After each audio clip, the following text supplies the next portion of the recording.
To the man physique champion for a second, Jeremy, coming off a pec tear, like you said, it was torn completely off the bone. And off the tendon. And that was in 2018, correct? It happened October last year after Olympia. Okay, but you had surgery this year. I had surgery December 27th of 2017. Okay. So, your mindset, where is your mind right now, knowing you came off a severe injury? You had to probably take off the gym. You've been out of the gym for how long? 3 months? I was out of the gym for 4.5 months, 5 months almost. 4.5 months. Now, you come here to defend your title. Is it possible, after a severe injury, to come back and beat these guys right here? I'm my best ever. I'm my best ever right now. I did it in 10.5 weeks, and my best ever right now. I worked hard for it, and you know, this year was a lot about just personal growth and really trying to figure out who I am and you know, what all this meant all these years. And a lot of you guys know I started competing at 17 years old. I'll be 28 next month. I've been competing for over 10 years. And I've grown up a lot in this industry. And, you know, this is going to be my final Olympia in the men's physique division and maybe my final Olympia altogether. I wasn't supposed to compete this year. All the doctors, peers, they didn't think it was going to be possible. The level of my tear was one of the worst that could have happened to your chest. I was actually I had a charity event after Olympia last year, and I hit the bench press, and I ripped it right off the bone, right off the tendon, and got operated on in December, and the doctors basically told me my career was over. And I wasn't done yet. Mentally, after last year's Olympia, you know, I knew I was coming back, and that was the whole goal and idea. So when the injury happened, you know, it was heartbreaking to hear that news. And still, when they told me I wasn't going to be able to compete this year, I didn't believe them. You know, I still felt, I mean, you guys saw the video, you know, right after I got out of surgery, you know, I was on the hospital bed saying, I feel great, still got the best legs in men's physique, and I'm ready to come back for number 5. You know, but the fact is, you know, when I started my therapy, the doctor told me, he's like, there's no possible way you're going to be able to make it in 4.5 months. You're not going to be able to work your chest out for a year. You know, it was to have something you've worked so hard for so long, and to have an end point that you visualized taken away from you.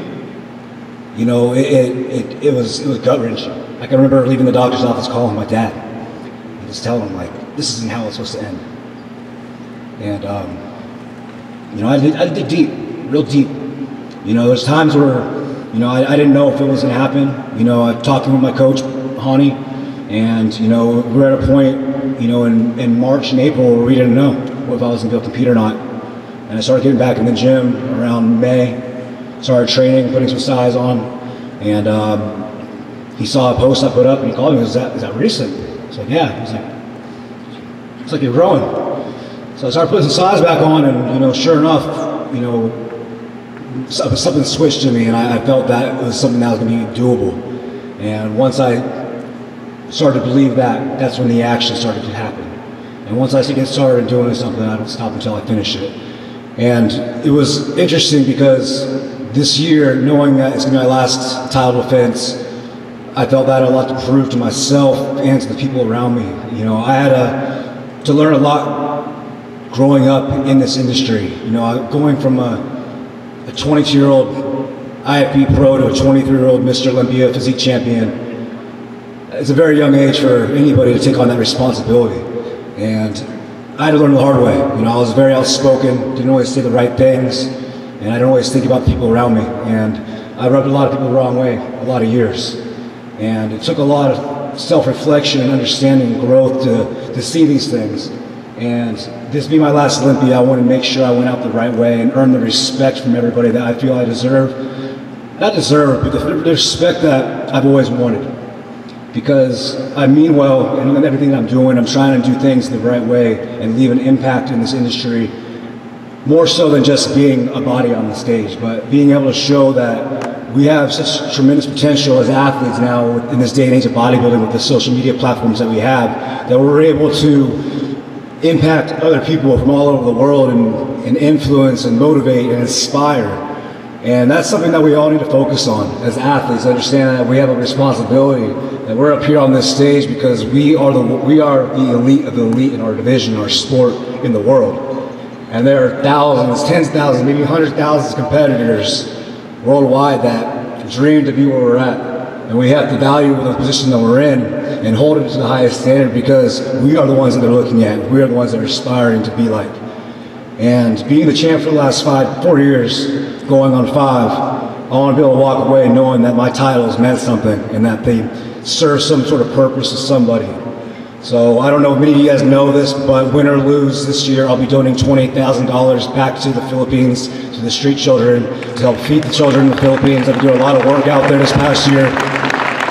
We raised over $40,000 already, and I'll be going back over to the Philippines in about a week and a half. I'll be hosting a fundraiser in November to hopefully raise over $100,000 to feed the street children in the Philippines. So my purpose isn't just to be a bodybuilder, but it's to create a purpose and a value in this world. And I want these athletes to understand that you got to be multidimensional. You know, what we do is great for ourselves, but there's much more to that. You know, how can we affect and impact others through our passion, our love? So that's what it's about this year. I thank you guys more than anything. This sport's been everything to me. And thank you, Jeremy. Well said. We're glad you're here. You made it safe, and we wish you all the best.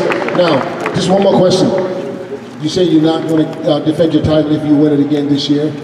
What are you going to do? Are you going to go up? You're going to go into classic physique? Or? I don't have any plans right now. Like I said, I mean, I have established a couple different businesses, you know, through the years of competing, and, you know, they've done very well over the last 18 months, and we're expanding internationally now, and I have a lot of international touring we'll be doing in 2019 with EVG Nutrition and my clothing line Hair X Hero.